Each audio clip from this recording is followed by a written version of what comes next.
Bonjour tout le monde, une petite vidéo que j'espère assez rapide et digeste qui va montrer les principales modifications qui ont eu lieu lors de l'errata et de la FAQ de novembre 2022. C'est juste pour montrer les modifications les plus importantes qui vont concerner le plus grand nombre et pas du tout toutes les modifications spécifiques à chaque crew ou master.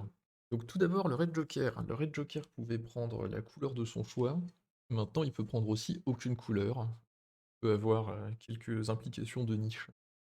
Deuxièmement, une modification un peu plus importante sur le relenting. Relent une action, c'est la rater volontairement.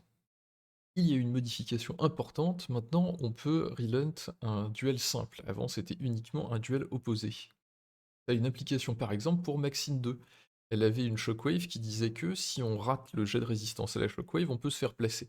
Avant c'était précisé dans sa règle que les alliés pouvaient choisir de rater le jet, maintenant c'est de base. Autre modification pour la chute. La règle a un peu changé, maintenant on tombe si on a au moins 50% de son socle qui n'est pas sur le terrain. Par contre, un truc un peu spécial, si jamais on tombe et on doit tomber sur un autre modèle ou de l'impassable, eh bien on continue son mouvement, et si on ne peut pas tomber, eh bien on ne tombe tout simplement pas. Par exemple, si on se fait push d'un pouce, ça nous met un bout de socle hors du terrain, mais on va tomber sur un allié et on n'a pas de quoi le dépasser, eh bien on ne tombera pas et on s'arrêtera à 50% de notre socle sur le terrain. Climbing, monter. Ça a toujours été le cas, mais là c'est, je le reprécise, on ne peut grimper que si on utilise une walk action. Ça ne marche pas avec les moves, ça les gens ne le font pas forcément. Deuxièmement, autre modification un peu importante, si on doit tomber, mais que on peut refaire une walk action derrière, on peut continuer à grimper. Avant, si on devait grimper 4 pouces, mais qu'on avait que 3 pouces de mouvement, eh ben on pouvait jamais grimper. On finissait le premier mouvement à 3 pouces, on retombait, et le deuxième mouvement de 3 pouces nous permettait pas de regrimper. Maintenant, si on enchaîne deux walks l'une après l'autre, eh ben on peut grimper en haut. Une petite restriction additionnelle s'est mise pour le ciblage, une restriction assez importante qui est que toutes les actions qui précisent non-leader, eh ben, on ne peut pas non plus le faire sur un master si on l'engage en tant que deuxième master. Cette modification permettait des trucs un peu dégénérés, par exemple Sparks était capable de command construct un Hoffman quand il était pris en second master dans un crew avec Feng, et donc on pouvait faire beaucoup d'actions à une figurine de master, notamment on pouvait lui faire faire son rayon de la mort plein de fois.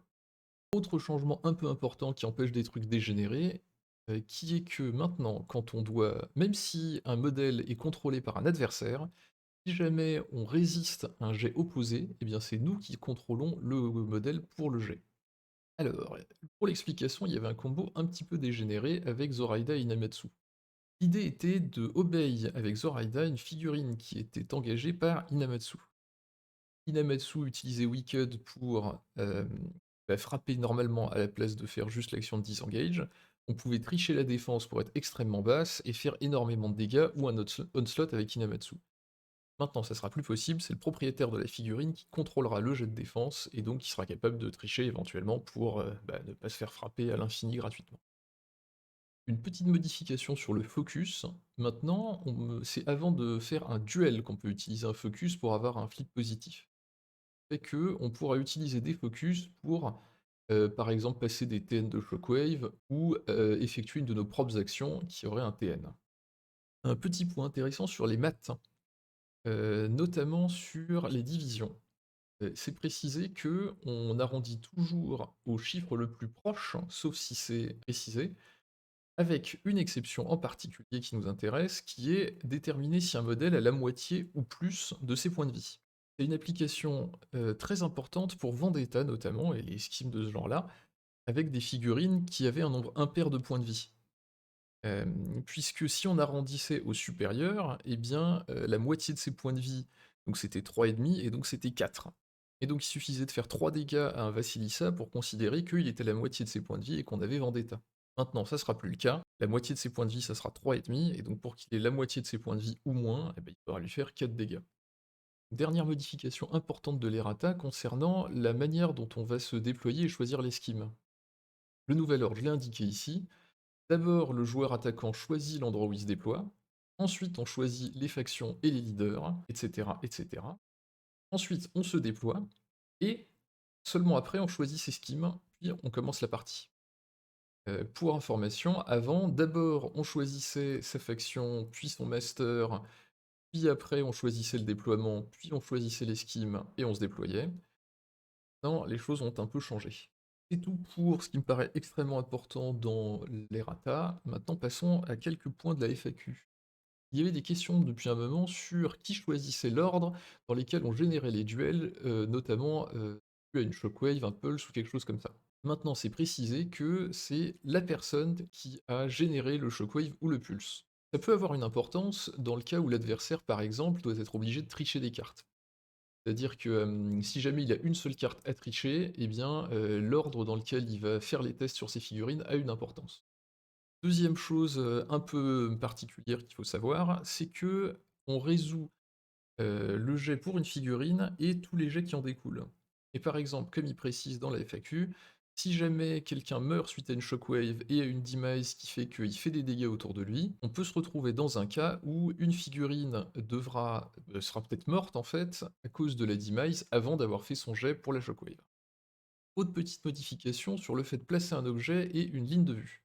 Avant, il y avait un doute sur le fait que si je place un poteau de glace et une hauteur 4 derrière un muret de taille 2, bah, une fois que je l'ai posé, il fait taille 4 donc je le vois, donc j'ai le droit de le poser. Maintenant, c'est précisé que non. Quand on doit choisir où on pose un marqueur, on considère qu'il a une taille de 0 pour la ligne de vue et après on le place. Donc Rasputina, par exemple, ne pourra jamais poser un Ice Pillar derrière un mur de taille 2. Une autre modification que j'ai hésité à mettre parce que ça concerne un courant particulier, mais ça a des implications assez importantes pour la stratégie. Les Tormented sont des modèles qui peuvent être considérés comme des ennemis modèles. Sur Cursed Object, une stratégie qui a été théorisée était de charger son guilty avec plein de curse tokens, que l'adversaire ne puisse pas facilement nous tuer des figurines et marquer des points. Là, c'est précisé que non, ça ne marche pas. Le guilty ne compte pas comme un adversaire pour les stratégies et les schemes, et heureusement parce que ça casse un peu la stratégie.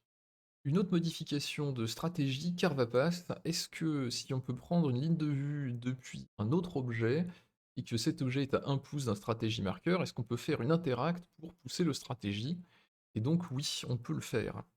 Alors notamment ça marche avec le crew de Rasputina avec sa capacité Ice Mirror. Elle et les Silent One de son crew peuvent prendre toutes leurs actions qui ne sont pas des actions de mêlée depuis un Ice Pillar dans les 8 pouces. Et donc elles peuvent pousser les stratégies à travers un Ice Pillar. Dernière petite modification sur les zones d'engagement de Gunfighter. La question était précisément, est-ce qu'un modèle avec Gunfighter peut être considéré comme engageant un adversaire pour son propre catch and release, mais qui n'engage pas un ennemi pour le Hidden Martyr de l'adversaire?